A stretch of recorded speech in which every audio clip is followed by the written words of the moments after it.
Vamos a grabar. Recording in progress. Vamos a grabar la, la clase que vamos a dar ahorita y que trata de la administración. Vamos a admitir a Mayra Alejandra.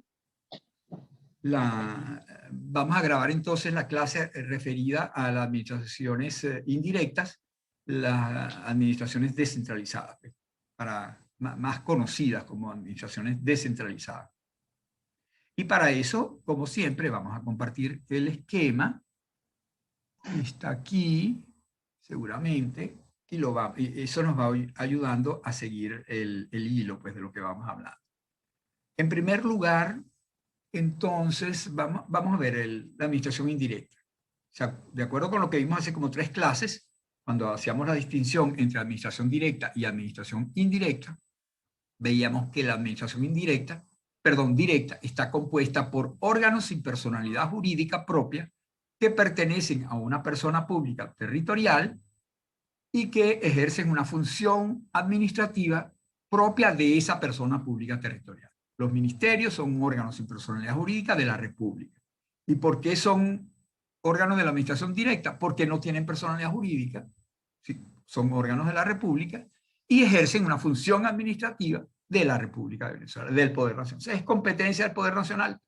Bueno, ahí está. Ese ministerio cumple funciones referidas a esa competencia, ese ámbito de competencia que le ha asignado a la República, al Poder Nacional, le ha asignado la Constitución.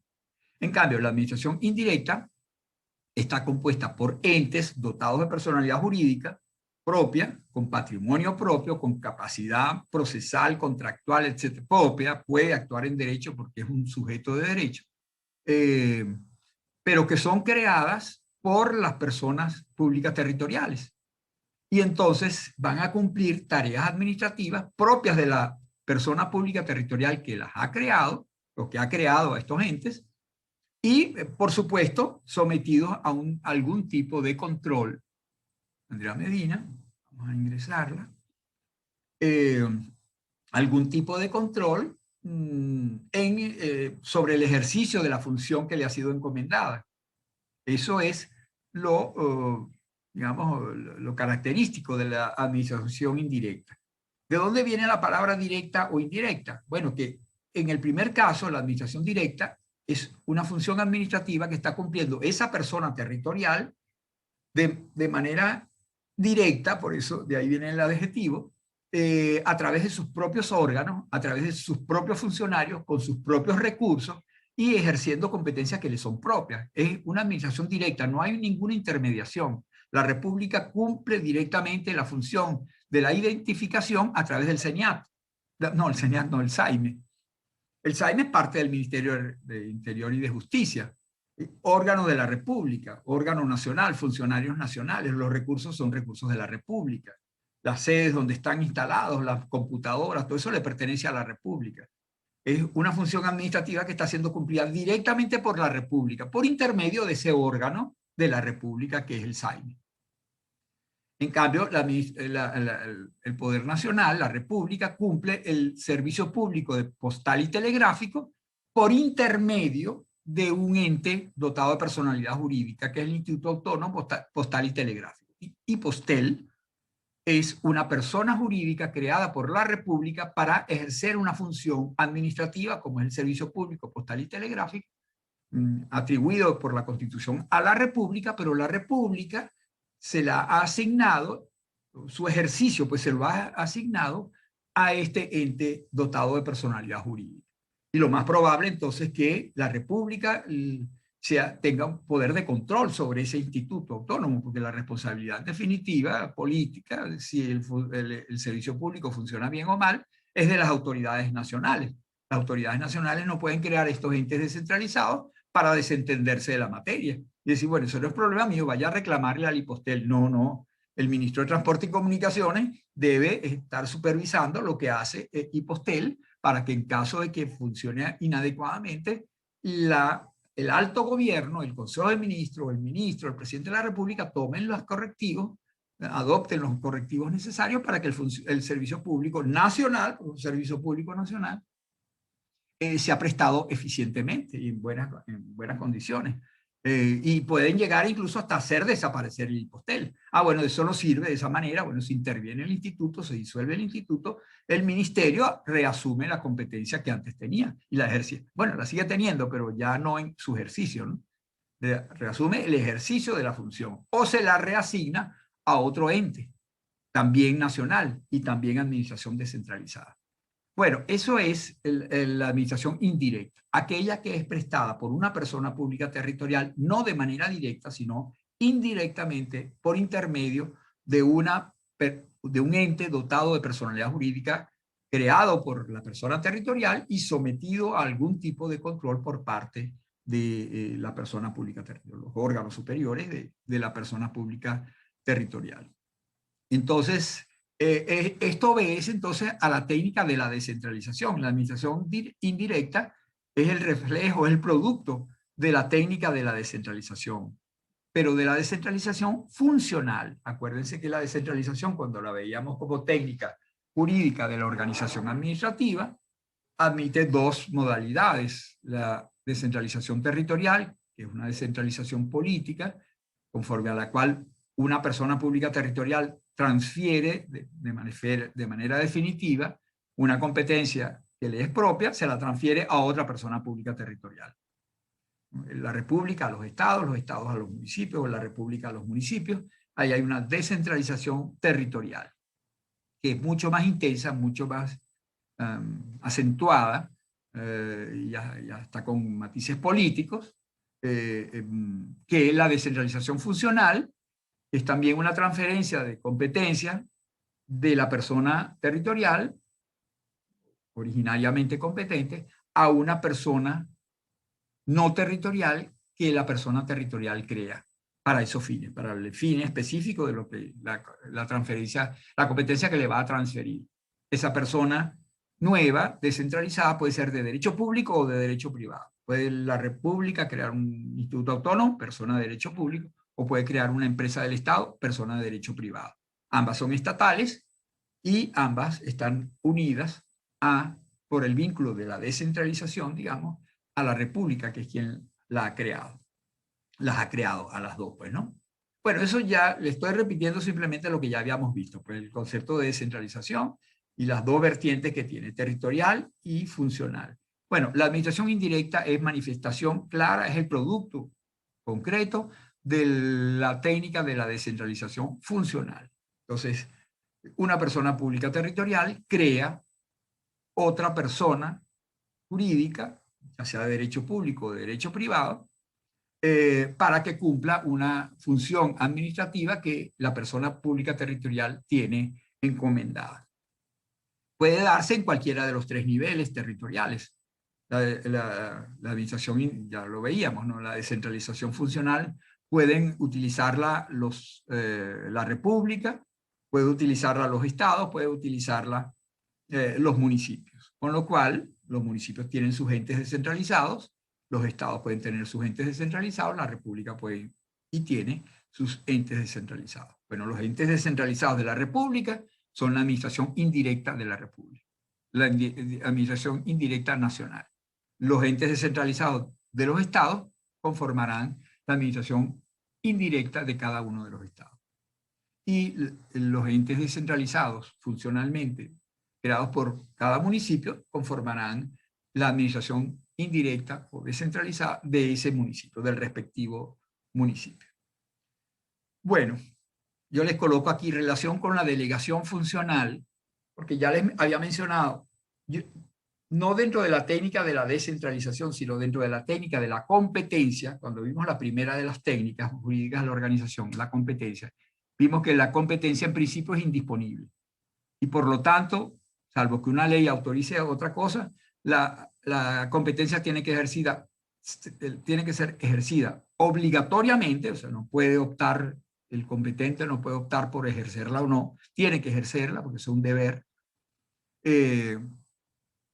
y la debe ser personalmente, es decir, el propio titular de la competencia es quien debe ejercer esa competencia y no puede transferírsela a nadie, no puede renunciar a ella, no puede negociarla con otro, bueno, yo te doy esto y tú me das aquello, este pedacito de competencia, te la cambio por ese otro poquito de competencia, no, es indisponible. Entonces, ese principio de la indisponibilidad es muy importante en materia de competencia, pero admite algunas excepciones. Una de ellas es la delegación.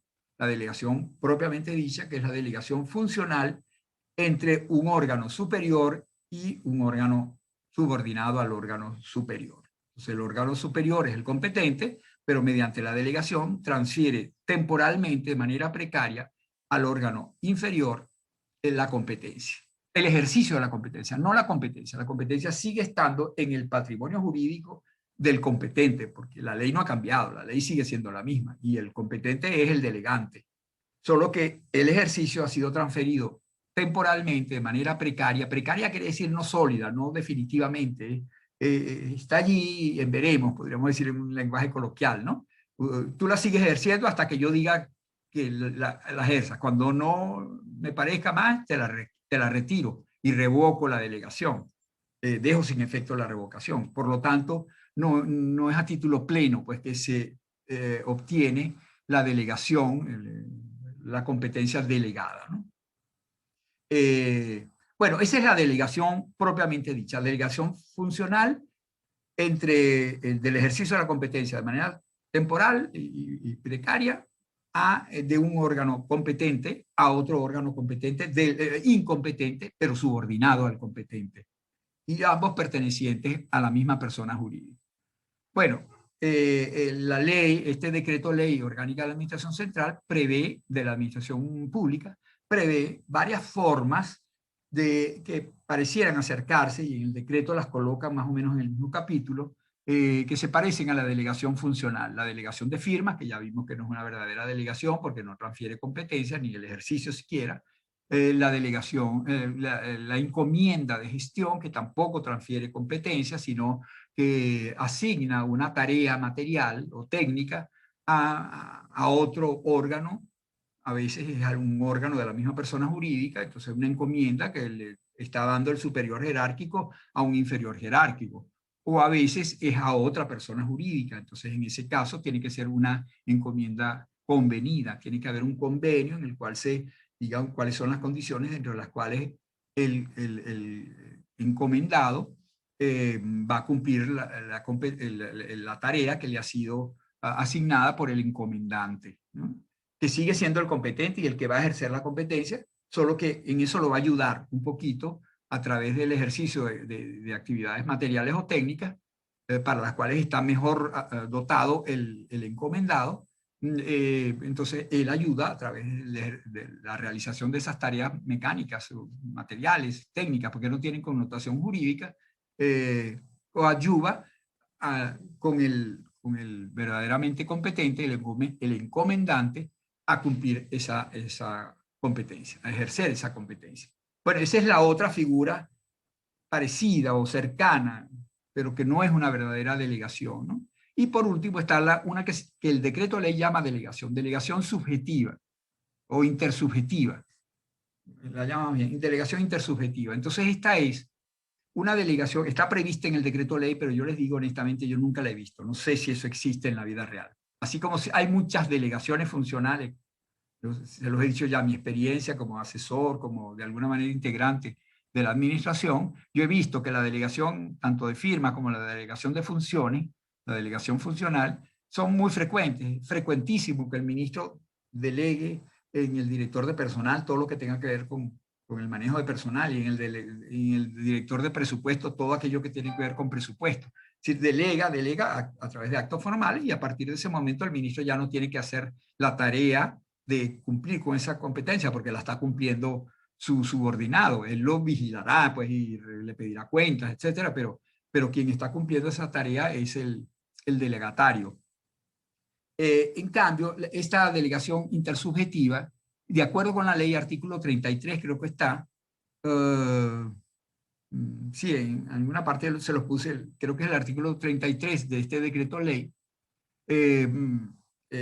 aparece la delegación intersubjetiva. La delegación intersubjetiva, entonces dice el decreto ley, la Administración Nacional puede delegar en sus entes descentralizados. Entonces, ojo, porque una cosa es la delegación y otra cosa es la descentralización. La descentralización es la transferencia definitiva de la competencia por quien tiene el poder de establecer entes y modificarlos, es decir, por quien es titular de la potestad organizativa. Descentraliza quien tiene la potestad organizativa. Si la República quiere descentralizar una tarea, lo tiene que hacer la Asamblea Nacional. Por ejemplo, si lo quiere hacer con un instituto autónomo, tiene que hacerlo la Asamblea Nacional. ¿Por qué? Porque la Asamblea Nacional es quien puede dictar leyes y los institutos autónomos se crean por leyes. Entonces, quien tiene la potestad organizativa de crear institutos autónomos es la Asamblea Nacional. En cambio, si se quiere descentralizar a través de una fundación o de una empresa del Estado que no requieren de creación por ley, sino a través de un decreto que se dicta, entonces ahí sí lo puede hacer el presidente de la República. Y quien tiene la potestad organizativa es el presidente de la República. Todas estas cosas de cómo se crean los entes descentralizados están, y ya se los voy a señalar muy rápidamente, pero están ahí en el Decreto de Ley Orgánica de Administración Pública.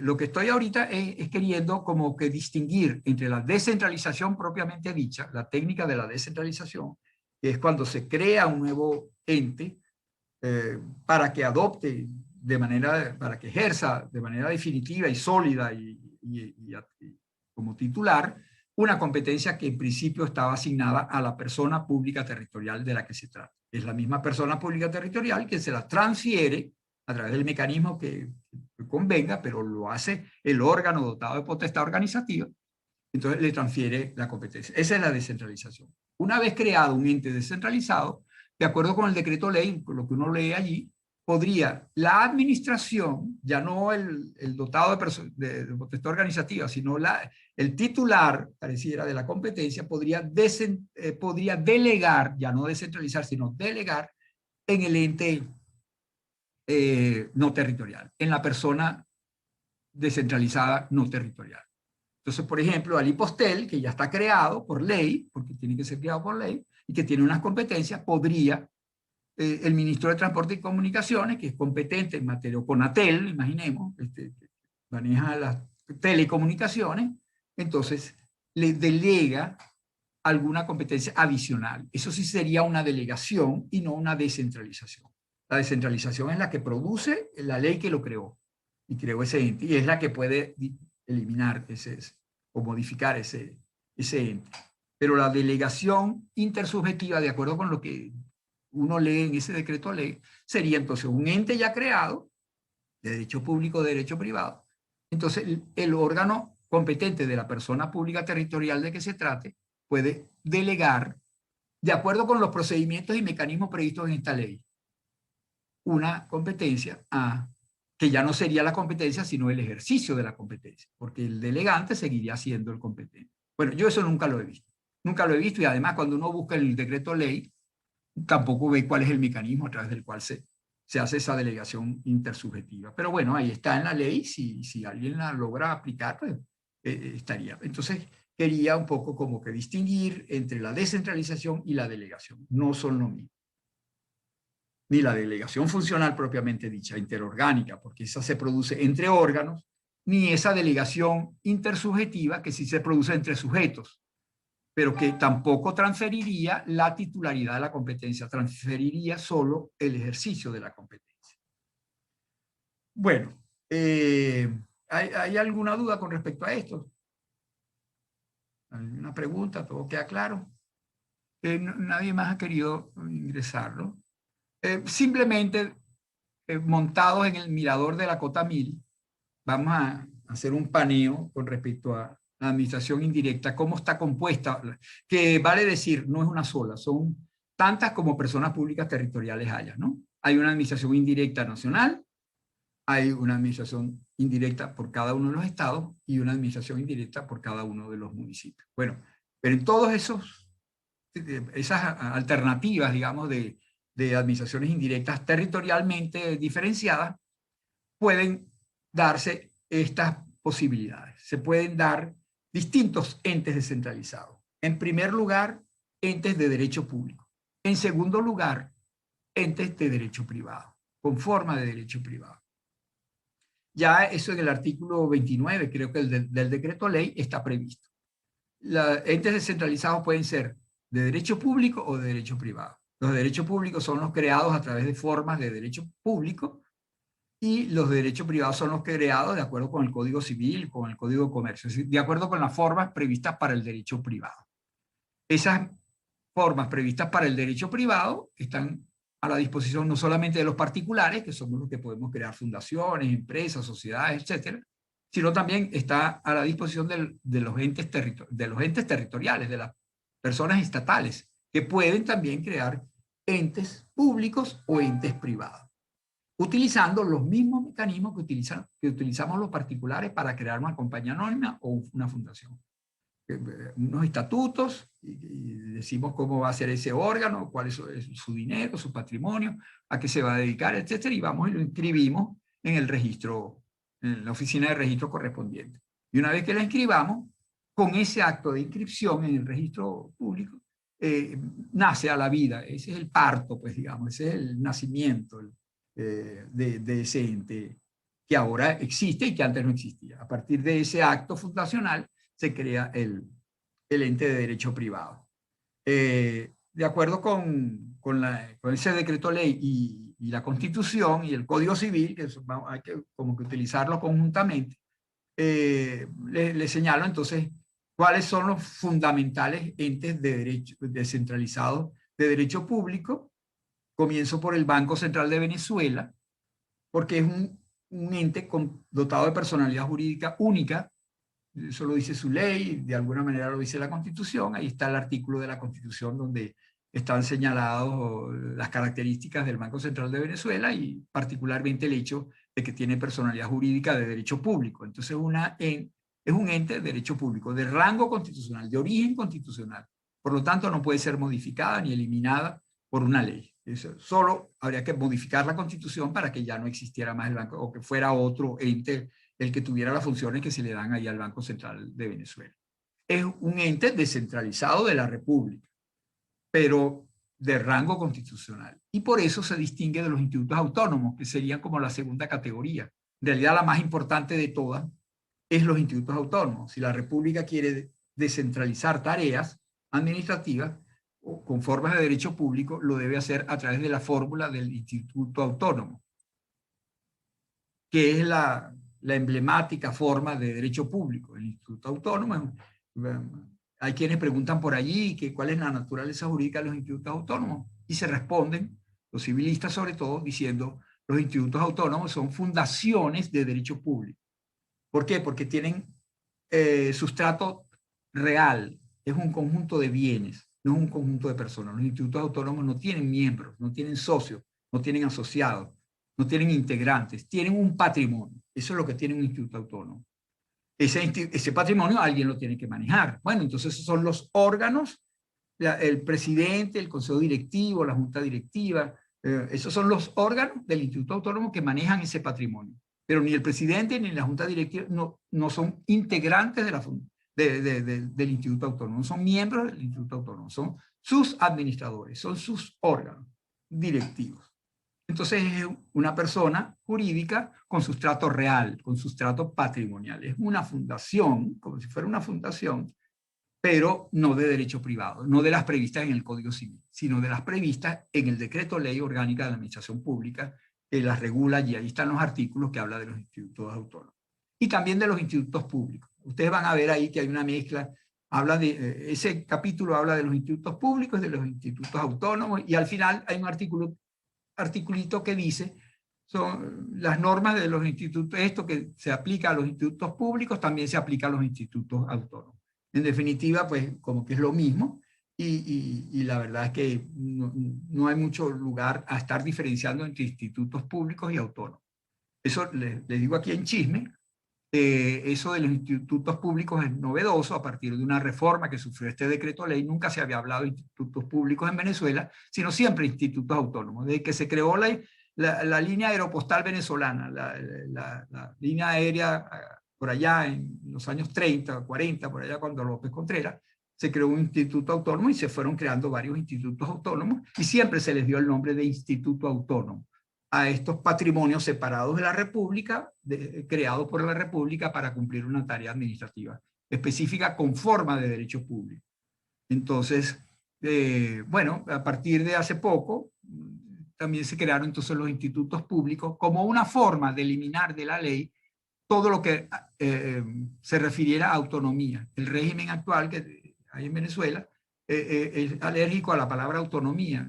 Hay que concentrar el poder, o sea, se gobierna bien concentrando bien el poder. Eso de dejarle libertad a la gente de que piense y decida, eso no está bien. O sea, el que sabe cómo son las cosas soy yo. Ese es como piensa el hegemón, como piensa el emperador. L'état c'est moi, decía que el rey Luis XIV. Bueno, así también. O sea, que cuando yo no tengo confianza en los demás, ni quiero que los demás piensen de una manera distinta, pues yo no puedo permitir autonomía. Y de ahí el riesgo de que la universidad sea intervenida o que la acosen aún más. ¿Por qué? Porque la universidad es autónoma. Y justamente eso es lo que no le gusta a algunos regímenes, ¿no? Que haya autonomía. Y eso, esa autonomía universitaria conforma la tercera categoría de entes públicos, las universidades nacionales. Su carácter de persona pública está prevista en el artículo 29, numeral 1, digo yo, pero es numeral 2 en realidad, del Código Civil. No es numeral, ordinal 2. No, perdón, es que me estoy equivocando. Si estaba bien, es arriba, ordinal segundo del Código Civil, las universidades nacionales, artículo 19, ordinal segundo del Código Civil, según lo que ya vimos.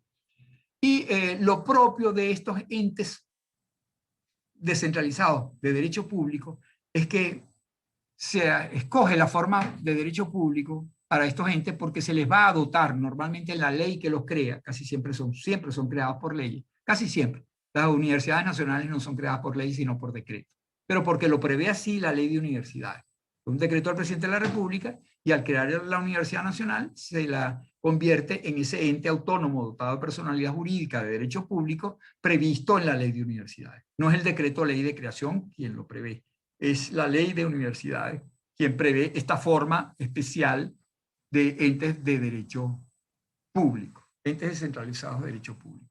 Si se acuerdan de lo que veíamos allá en aquellas clases de las personas públicas, territoriales y no territoriales, ustedes dirán, caramba, pero ahí no están las academias nacionales, ahí no están los colegios profesionales, ahí no está la iglesia católica, ni la iglesia protestante, ni la iglesia de Jehová de los últimos días. No, no, las iglesias son entes públicos, pero no descentralizados, no son administración indirecta porque son parte de la sociedad civil.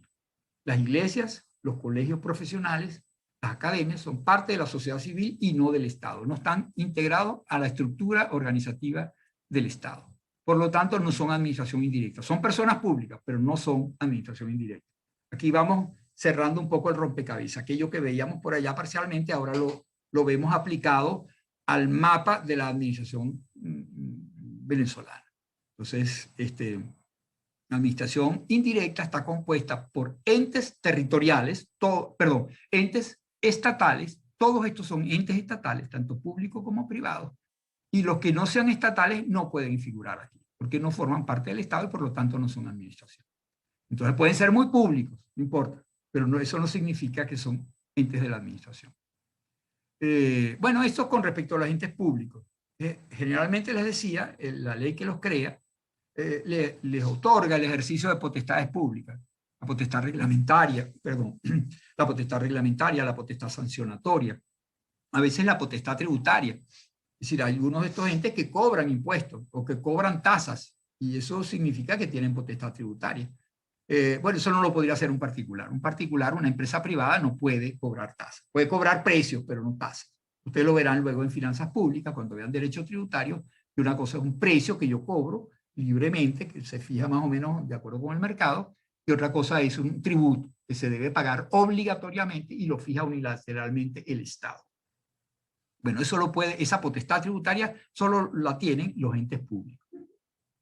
Y entes públicos estatales. La iglesia no puede cobrar tributos. Yo les decía que algunos entes públicos no estatales, como los colegios profesionales, y aquí de repente habría que pensar si no meter también el colegio profesional como parte de la administración indirecta, porque el colegio profesional cobra la afiliación. Es obligatorio pagarle. Y ustedes no se van a inscribir en el colegio de abogados libremente, sino que si no están colegiados no van a poder ejercer la profesión. O sea, es una potestad pública que tienen los colegios profesionales. Entonces, de repente habría como que pensar, no sé, en todo caso, pues, es una relación muy directa con sus afiliados, pues no es para la sociedad en general, pues, ¿no? Y por lo tanto, entonces, en cambio las universidades sí es para todo el mundo, porque las universidades están abiertas no a un grupito, pues no es que la Universidad Católica es solo para los católicos, o la Universidad Central es solo para los que viven en Caracas, no. La Universidad Central es para todo el que cumpla con los requisitos para ingresar a la Universidad Central. Eso sí forma parte del aparato estatal, ¿no? Apolítico, neutral, abierto a todo el mundo. Bueno, y las entes de derecho privado, los entes de la administración privada, perdón, diré indirecta, conforme a derecho privado, bueno, están previstos también en los artículos que señalo allí y son de 3 categorías fundamentalmente. Empresas del Estado, son empresas, sociedades anónimas, normalmente, PDVSA, por ejemplo, cada vez que ustedes vean una SA al final, eso es, o Edelca, compañía anónima, Edelca, Electricidad del Caroní, compañía anónima, o sociedad anónima, entonces eso es una empresa del Estado. Y bueno, siempre y cuando la propiedad la tenga el Estado, pues si la tienen particulares, entonces no, es una empresa, pero no del Estado. Fundaciones del Estado, entonces, tanto las fundaciones del Estado como las asociaciones y sociedades civiles no tienen fines de lucro, normalmente. Bueno, las sociedades civiles podrían tener, pero las asociaciones civiles no. Y las fundaciones tampoco tienen fines de lucro. Lo dice el Código Civil, tienen fines culturales, fines conservacionistas, fines deportivos, de asistencia social, etcétera, pero no con fines de lucro. Pero el Estado puede entonces crear fundaciones de derecho privado, ya no de derecho público como los institutos autónomos, sino de derecho privado. La Fundación Niño Simón, entonces Fundación Negra Hipólita, Fundación del Niño. Bueno, esas son fundaciones del Estado creadas como se crean las fundaciones particulares, privadas, pero las crea el Estado. Y al ser del Estado, entonces están sometidas a las reglas que aparecen ahí en el Decreto de Ley Orgánica de Administración Privada. Algunos mecanismos, sobre todo de control, pues que tienen que haber sobre ellas, ¿no? Y finalmente, las sociedades y asociaciones civiles previstas también en el Código Civil. Como se dan cuenta, unas tienen fines empresariales y otras no. La empresa del Estado tiene fines empresariales, las otras no tienen fines empresariales, conforme lo distingue el artículo 29 del decreto ley. Unas ganan dinero a través del ejercicio de su actividad, que normalmente es producir bienes o servicios y venderlos para obtener dinero, y otras, en cambio, no obtienen dinero por su actividad. Por lo tanto, el Estado tiene que asignarles presupuesto. Los ingresos vienen del Fisco Nacional a través de leyes de presupuesto que les atribuyen, pues entonces los recursos nacionales se los asignan a esta gente que no, a estos entes que no tienen fines empresariales y por lo tanto no producen ganancias. O si las producen no son para acumularlas ellos mismos, sino para que vayan al Fisco Nacional o aplicarlas a las mismas tareas que tienen encomendadas. Por último, los mecanismos de control. Bueno, eso es, ¿no? Concepto, tipos de entes descentralizados de la administración indirecta y por último los mecanismos de control, para que sepan pues, que los entes descentralizados no son como los hijos que nosotros tenemos, los seres humanos. Tenemos un hijo y lo criamos y lo formamos y lo alimentamos y finalmente se van y cada uno hace su vida y esperemos que nos quieran toda la vida y nosotros los vamos a querer toda la vida. Como dice mi esposa con respecto a sus hijos, que ella tiene un hilo de plata que la une con sus hijos y ese hilo de plata no desaparece nunca. Bueno, pero eso es afectivo, es mental, es espiritual. En cambio, aquí no. Aquí el cordón umbilical que une a un ente territorial con los entes descentralizados que ese ente territorial ha creado es eterno. Eso no muere nunca. Y no puede morir, porque lo que hacen los entes descentralizados es administración. Eso es responsabilidad del Estado, de la persona territorial que la ha creado. Y si en el caso que no lo esté haciendo bien, deberá desaparecer o será intervenida. O, bueno, habrá que tomar los correctivos necesarios porque eso es una tarea pública, es una tarea estatal y el Estado es el responsable del buen ejercicio de esa tarea. Y entonces hay varios mecanismos de control. Véanse en ese artículo, en esos artículos 118 y siguientes del Decreto de Ley Orgánica de la Administración Pública, los distintos. Entonces, normalmente el control se hace, lo llama en general la ley, o ese decreto ley, control de tutela, algo que habíamos visto allá arriba. Siempre hay dentro de la administración central un ministro, una autoridad que ejerce el control de tutela. Ese cordón umbilical no permite que haya control jerárquico, porque no hay jerarquía entre entes con personalidad jurídica distinta. Entonces lo que hay es un control de tutela, un control fijado precisamente en la ley. ¿Qué poder tiene el órgano de tutela, que normalmente es un ministro, lo dice el decreto ley, debe ser un ministro, no debe ser el presidente de la República, ni debe ser el vicepresidente, tiene que ser un ministro, el ministro del área. Entonces, en el área de salud, los entes descentralizados en materia de salud están adscritos al ministro de Salud. Y el ministro de Salud ejerce control de tutela, no jerárquico. El jerárquico lo ejerce sobre el subministerio y el de tutela lo ejerce sobre los entes descentralizados. Siempre es un control menor, un control tasado en la ley. El ministro puede hacer para controlar aquello que la ley diga. Lo que no diga no está dentro de su poder de control. Y normalmente se distingue entre un control de... Bueno, eso la ley como que los menciona todo como un control de tutela. La doctrina suele diferenciar entre el control de tutela, que es el que se ejerce entre el ministro de adscripción y los institutos autónomos, los entes de derecho público, y el control accionarial o estatutario, el que se ejerce entre el ministro de adscripción y los entes de derecho privado. Como los entes de derecho privado no tienen una ley de creación, entonces los mecanismos de control no están en la ley porque no han sido creados por ley, sino que están en los estatutos fundacionales de ese ente. Entonces, será en ese estatuto donde se diga cuáles son los mecanismos que el ministro de adscripción tiene para controlar al ente que le está adscrito. Si es una empresa del Estado, lo normalmente es que el ministro es quien ejerce la titularidad de las acciones que la República tiene sobre ese ente. Entonces, el ministro asiste como titular de esas acciones. 55% de las acciones, bueno, el ministro tiene 55% de las acciones. Los demás son de particulares.